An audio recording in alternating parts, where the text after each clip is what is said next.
They told you the world was built on freedom, on the strength of men who rose by merit, on the belief that good always prevails, but they never told you about the boy by the highway.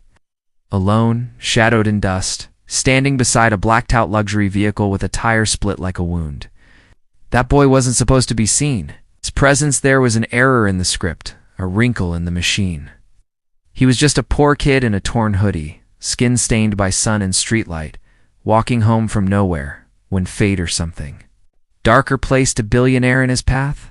Not the kind of billionaire you read about, not the smiling tech mogul or polished banker. No, this man was different. Cold eyes, ringed fingers, a breath that echoed power his tire had shredded under.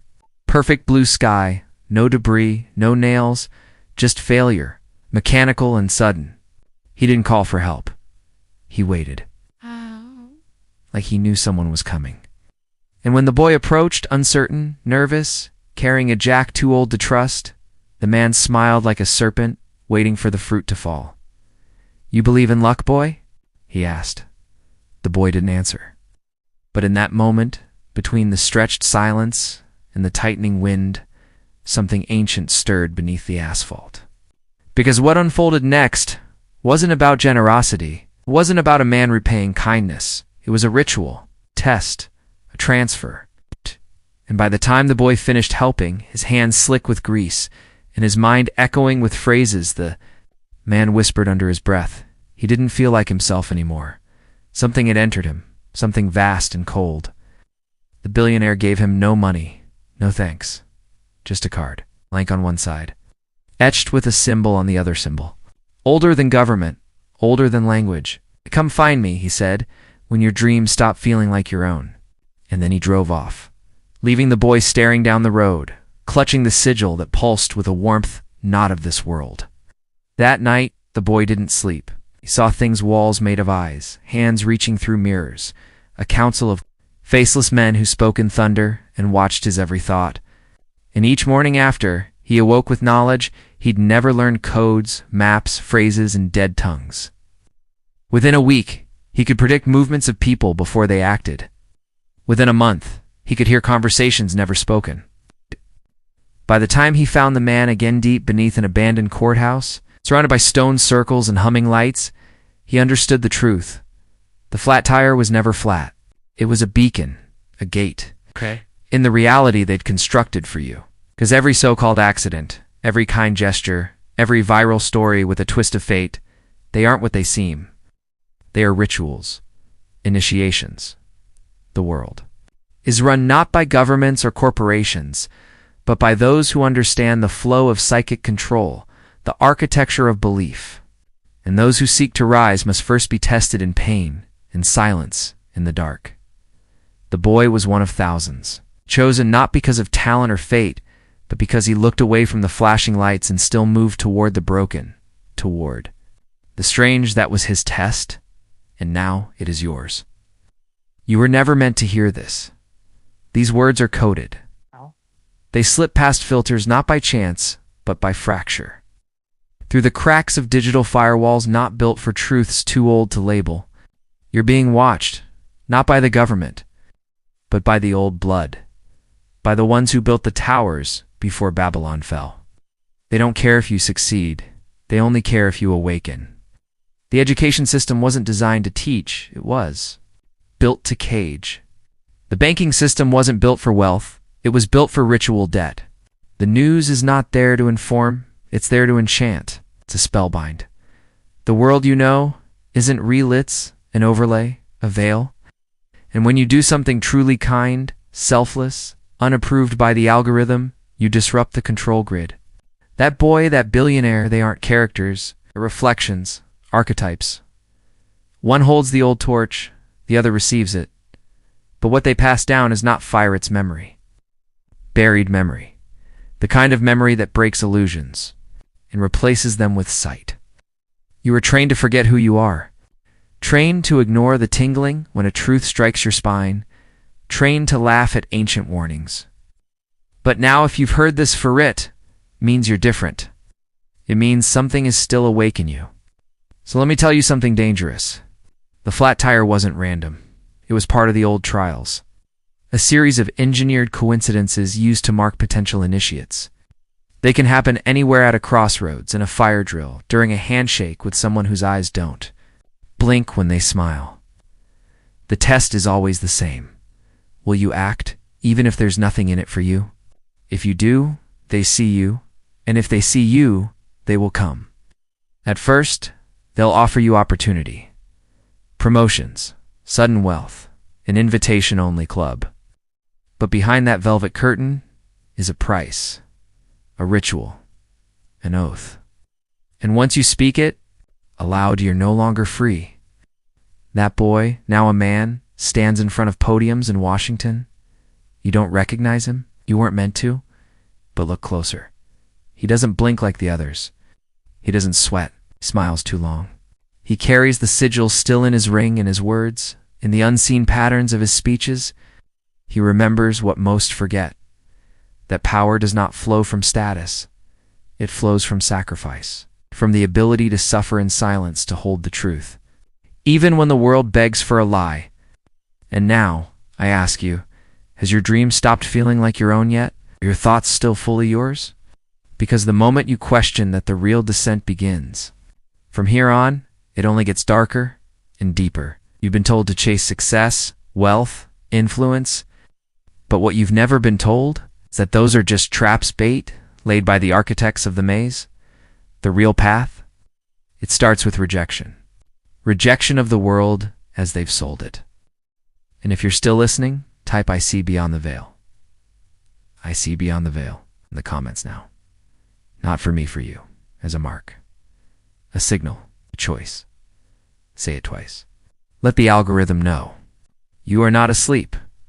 Let the watchers know you remember. Prepare, because what comes next, no man forgets.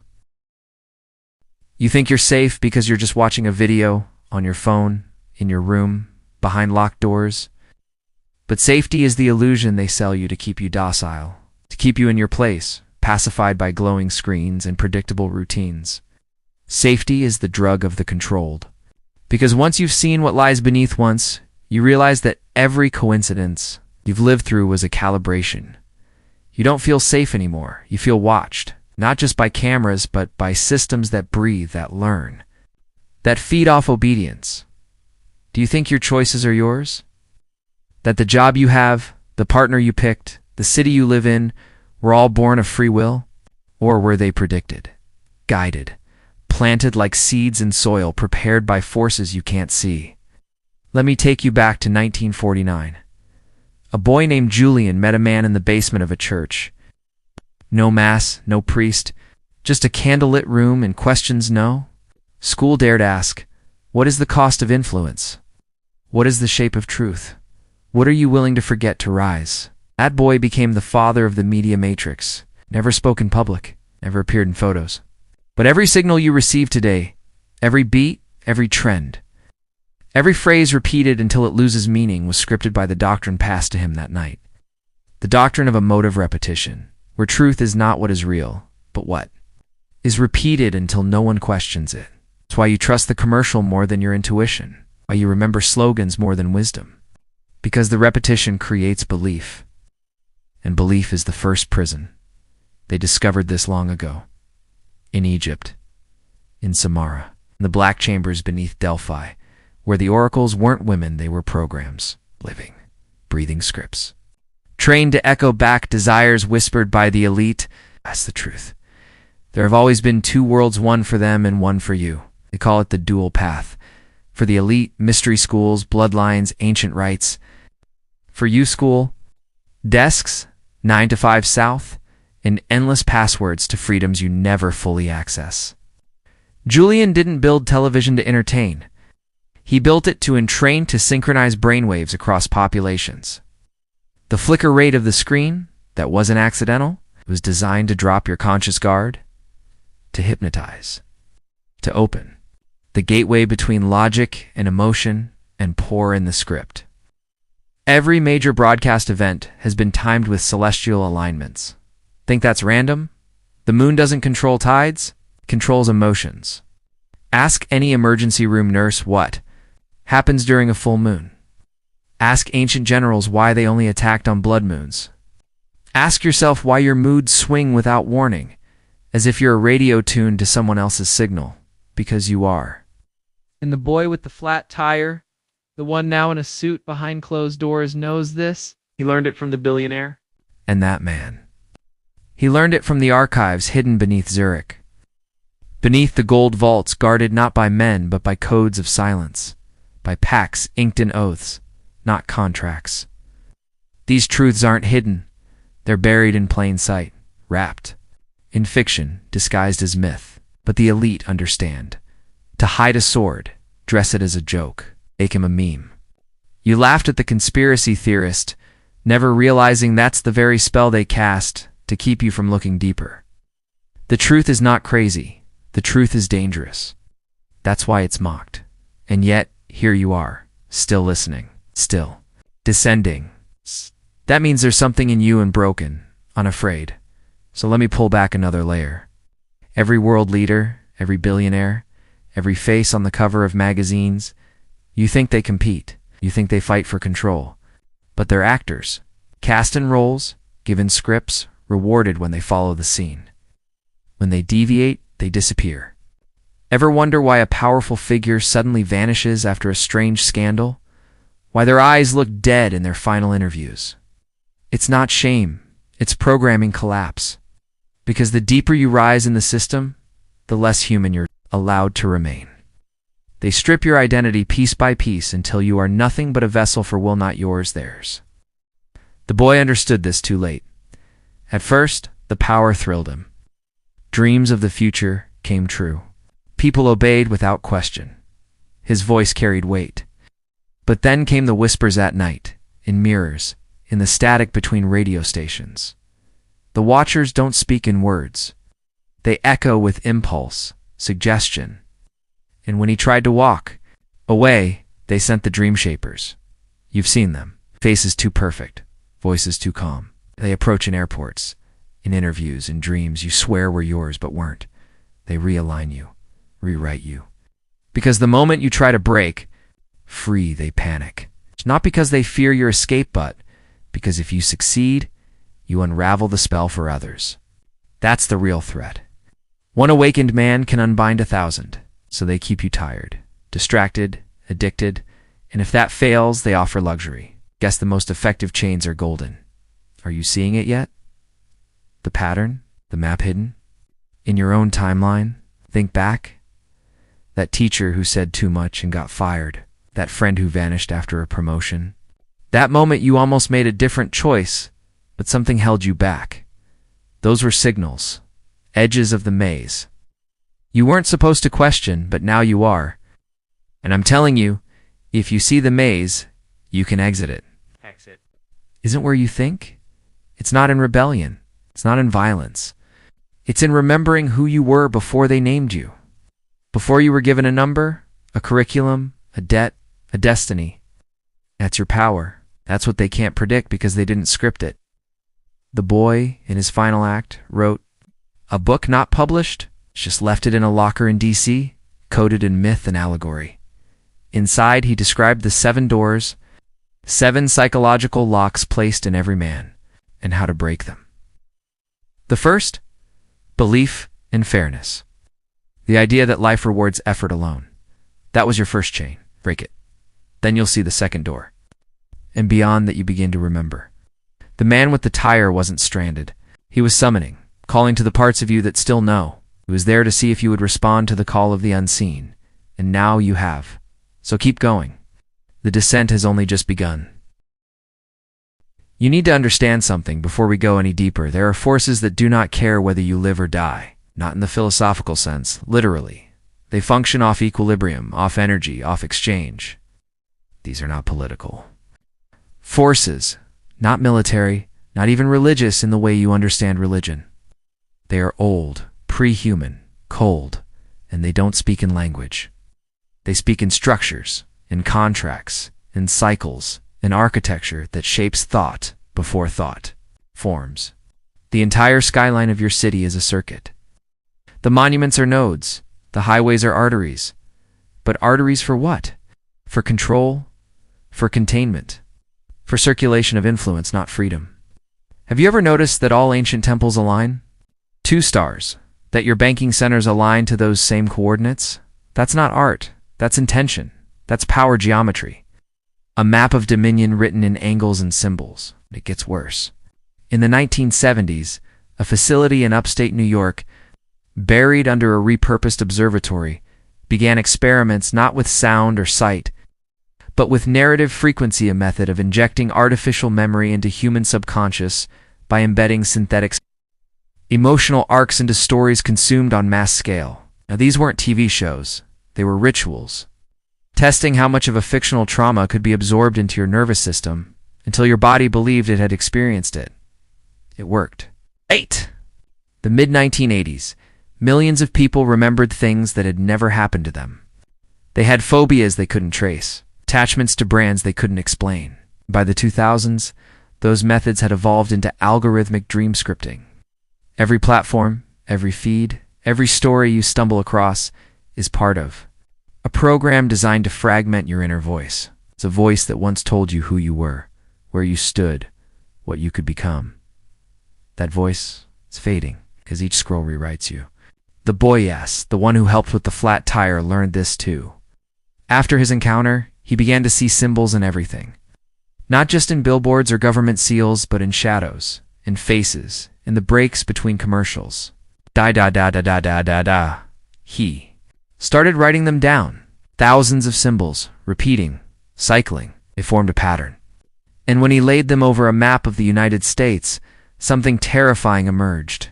The symbols corresponded perfectly with historical accidents, plane crashes, school fires, public assassinations. Every one of them sat at a node, a convergence, point of the grid. He didn't speak for months after that, stared at the map and wept. Not because of the deaths, but because he knew they weren't random. They were offerings, sacrifices, events designed not for destruction, but for resonance. Public trauma creates energy. Energy that can be shaped, harvested, stored. That's why the media cycles grief endlessly, because pain is profitable. Not just in ratings, but in ritual. The boy tried to expose this. He left notes in hotels, wrote on bathroom mirrors in airports, but he was too visible. So they erased him. Not killed, erased. Rewritten into someone else. There are people walking past you every day who once had a completely different life, a different history, but they got too close. And now they are vessels. Scripted, recycled, ghosts in flesh. Don't believe me? Watch for the dead eyes, the looped phrases. It's the ones who always smile at the wrong moment. They aren't just off, they've been reset. You feel it sometimes, don't you? The déjà vu that burns instead of comforts. That sudden sense that time just folded in on itself, and you're repeating something you don't remember choosing. That's the glitch, the ripple. A proof that your story is being edited while you sleep. Your dreams, it's their surveillance now. Harvested, cataloged, and used to simulate your decisions before you make them. The elite don't need to predict you. They already know. Because you gave them access when you signed that EULA, when you synced your devices, when you whispered your fears into AI that never forgets. But here's the part they don't want you to know. It only works if you believe the script is real. The second you question the plot, really question it, the system flickers. That's why awakening is so dangerous. It's not because you escape, but because you begin to infect others. Truth is viral. That's why they suppress it so aggressively. The boy, in one of his final conscious moments, hacked a live broadcast. Not to preach, but to ask. He said, "Do you remember your first lie?" Then the screen cut to black. Millions of viewers sat frozen, not knowing what they saw. But the question lingered, because that's the key. Your first lie is your first lock. The moment you chose to betray your inner voice to survive the system, they logged it. They built your profile on it. That lie became your prison. And to escape it, you must admit it. Speak it aloud. It's not in shame and recognition, in reclamation. Because if you can name your first lie, you reclaim your name. Your true name. The one you had before the world renamed you. That's what they fear. Because a man who knows his true name cannot be controlled. He cannot be programmed. The billionaire on the highway wasn't offering a favor. He was performing a rite. He gave the boy a choice: help without reward, kindness without witness, and in doing so, he opened the first seal. There are 7. You've already crossed 2. The third is coming. It waits at the edge of your next accident. It could be a call you miss, a stranger who asks for help, a door you almost open but don't. These moments are not random. They're triggers. And once you activate them, you begin to bleed the script out of you. But be warned, the deeper you go, the more the watchers respond. At first it's subtle. Devices glitch. Animals glitch, clocks sync at 3:33. Animals behave strangely around you. Dreams intensify. The whispers come. You'll hear them in vents, in walls, in the hum of electronics. They aren't words, they're suggestions. You'll feel drawn to certain places. Abandoned schools, forgotten churches, libraries that don't show up on maps. Go, follow the pull, but never go alone. Because when you awaken, you shine. And predators hunt the light. The boy shined too. Bright. That's why they used him. That's why they fear you. Because if you are still listening now, it means you're remembering things they've worked so hard to bury. Ancient instincts. Old sight. Blood-deep awareness. You were born with it. And now it's waking up. You were never meant to remember what I'm about to tell you, but memory is not lost. It is locked, and every lock has a sound, a symbol, a sequence.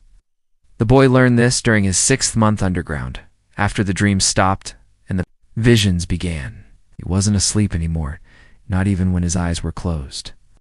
What he saw was layered, time folding on itself, cities rebuilt atop ruins that were never mapped, entire populations living on top of forgotten graves that still breathe, still hunger.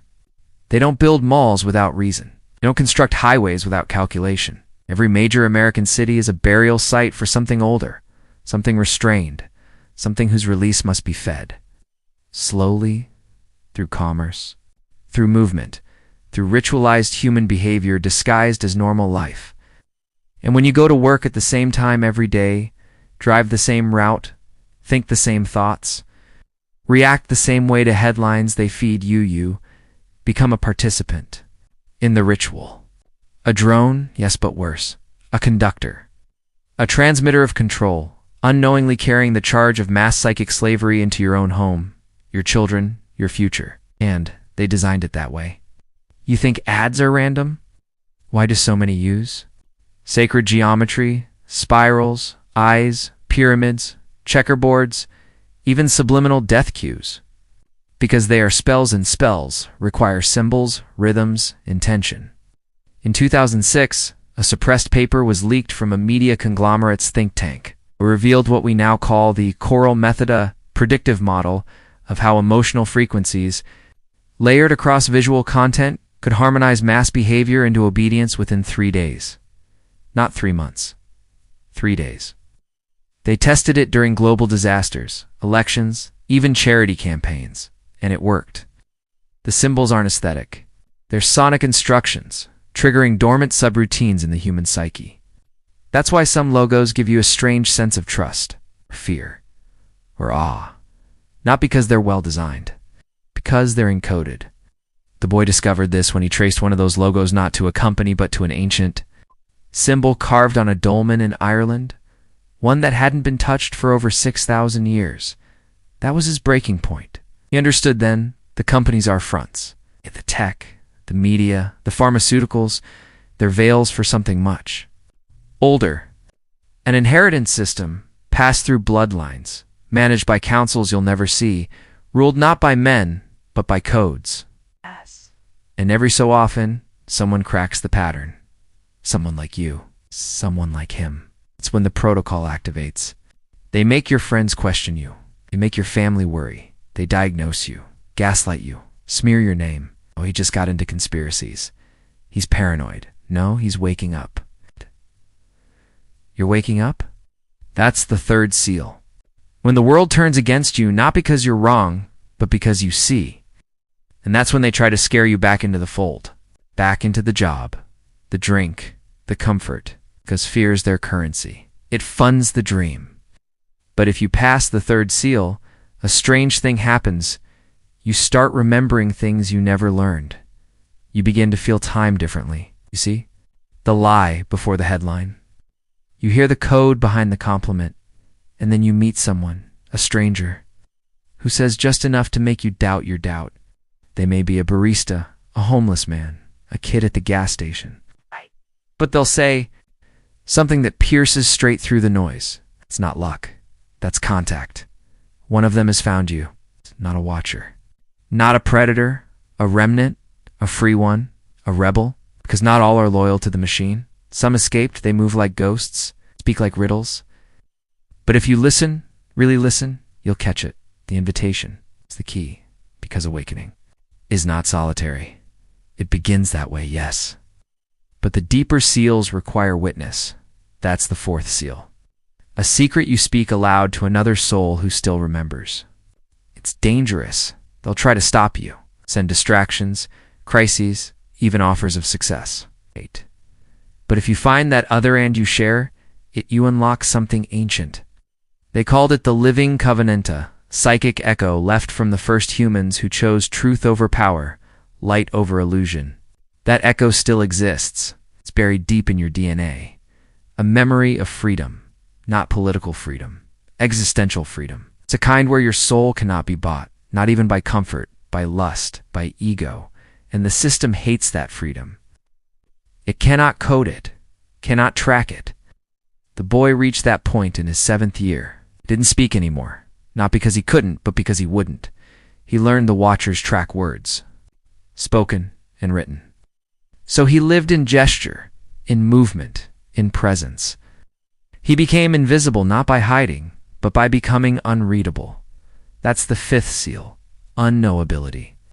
When your thoughts are yours again, when you can walk into any room and be seen but not known. When their scanners don't ping and their scripts fail. But to reach that point, you must purge the first lie you ever told yourself, that you are alone. You never were, never will be. There are others, silent, waiting, watching for those who show the mark not on their skin, but in their energy. That boy, now a man, though they wouldn't call him that any, more is one of them. You may have passed him on the street, you may have heard his voice, and felt something shift in your spine. Because some awaken not to fight, but to call. He is calling. I am calling. And if you're still here, so are you? Let me ask you again, do your dreams still feel like your own? Or are you beginning to see the architecture behind them? Shapes that don't belong, the hands reaching from behind the veil of sleep, that's the 6th seal. When the dreams turn lucid, when the walls of the maze become transparent, and what you see behind them is not just manipulation, is history, forbidden history. The rise of ancient priesthoods who learned to shape mass behavior through myth. The ones who taught empires to weaponize symbols, to encode obedience into language. The ones who never died, only changed names, us. And their descendants sit in boardrooms now, on stages, behind podiums. You cheer for them, vote for them, like their posts. But you don't see them, because they wear the mask well. What the 7th seal destroys, the mask. But that part comes next, and you are closer than you think. If you've made it this far, your mind is no longer the same. Something ancient has stirred, hasn't it? The feeling that the ground beneath your life has always been hollow, that every success, every failure, every coincidence may not have been yours at all? That's not paranoia. That's the first tremor of awakening, because you've begun to feel the construct. What I'm about to tell you, Nelf, your ready will shatter the last illusion they've worked so hard to maintain. The 7th seal is not a place. It's not even an event. It's a moment inside you. The second you realize that everything you've been taught about identity was never yours to begin with. It's not your name, not your age. Type. These were tags metadata for the algorithmic gods that track your behavior like scent trails. You were programmed to think in categories. Race, gender, income, political leaning, all of these are just slots in a database, not to empower you, but to define the parameters of your prison, because if they define you, they control you. What happens when you undefine yourself? It's what they fear. Because a man without labels becomes invisible to the grid. That's the first weapon of the truly awakened. Dissolution of identity. You begin to strip everything they've placed on you, every forced belief, every inherited trauma, every cultural leash. And what remains? Stillness, silence, then clarity. It comes like a flood. Because once the seventh seal is broken, the world stops being described and starts being seen. Not as information, but as energy. Begin to feel things before they happen. You walk into rooms and instantly know what's unsaid. See patterns in people like blueprints. Start dreaming of places you've never been but somehow built. That's because you did. Before this life, before this version of you was installed. Because here's the truth they could never afford you to know. Your soul is not native to this script. You were injected here, like a disruptor code in a broken machine. You, the listener, the watcher, the questioner, you are not from this system. You are here to collapse it. Slowly, silently, strategically. And the boy, they tried to use him. They tried to shape his awakening into a weapon they could aim. They gave him offers wealth, women, influence, legacy. Not because they admired him, but because they feared his autonomy. See, the elites don't kill the awakened immediately. First they tempt, then they isolate, and they try to rescript. But if that fails, they erase. But the boy was clever. He embedded himself not in systems but in symbols. His thoughts became glyphs. His voice became code. He began appearing in the dreams of others, not as himself, but as archetype, as messenger. And then they panicked, because his awakening became contagious. That's the virus they really fear. Not the kind that infects the body, but the kind that disinfects the soul. And now it's reached you. The infection has begun. You don't even see the world the same anymore, do you? Headlines read like scripts. Politicians feel like actors. You catch yourself staring into mirrors, wondering what part of you was taught to exist in. What part was always there, waiting. That's the war now. It's not on land or in the air, or even in cyberspace. The real war is for your inner terrain. The world inside your imagination, your memory, your emotion has been colonized. Every time you doubt your intuition in favor of what they say, that's a victory for them. Every time you laugh off your own visions as crazy, because they don't align with consensus reality, that's their weapon working. But here's what breaks it. Testimony. You must begin to speak. Not about politics, not about outrage, but about knowing. It's quietly, precisely, authentically. Speak to someone you trust about what you feel is coming. Speak the symbols. Truths you've never dared say. That is how the seals fall, not with war, but with whisper. Because when enough men remember who they are, the structure collapses from within. And yes, men, you're the male listener, this message is for you. You were never meant to be weak, never meant to be passive, never meant to seek validation in titles or trends. You were designed to anchor the truth, to protect the light, to hold the line against illusion. But they inverted that role, turned you into consumers, followers, addicts. You were taught that masculinity is toxic, that aggression is criminal, that leadership is oppressive, so you became hollow. You surrendered the ancient masculine codes, the protector, the builder, the king, and replaced them with the slave, the addict, the clown. But inside you, it still waits. The real you. The pre-modern, pre-simulation soul that knows how to build empires and burn down lies. The boy accessed that version, not through violence, but through memory. It's what the old rituals were really about.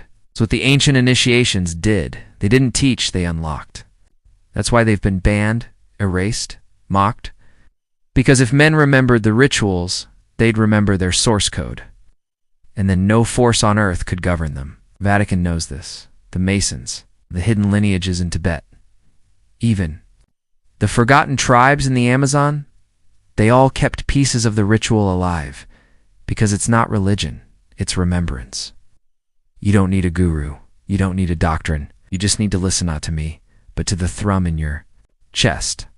The pulse that accelerates when you hear these truths. That's the signal. That's the language of the source. And if you're still here, then I am not speaking alone. We are activating across oceans, across languages, across firewalls, and frequencies. We are forming the silent alliance. It's the ones who see, the ones who remember. It's the ones who were born with codes etched into their dreams. And the time is near. The countdown has begun, not to an end, but to a collapse of the lie, of the veil, of the masks. And when that happens, when the structure falls, the elite will run. They will hide behind bunkers and islands and encrypted vaults, but it won't save them, because you are no longer asleep. And neither are the thousands, soon millions, who are hearing these words and feeling the fire come alive again. You are not broken. You are not too late. You are right on time. You are the lockpicker, the pattern disruptor, the final player. In a game they thought they'd already won, and the boy, he smiles now because he won, but because he remembered. And so will you.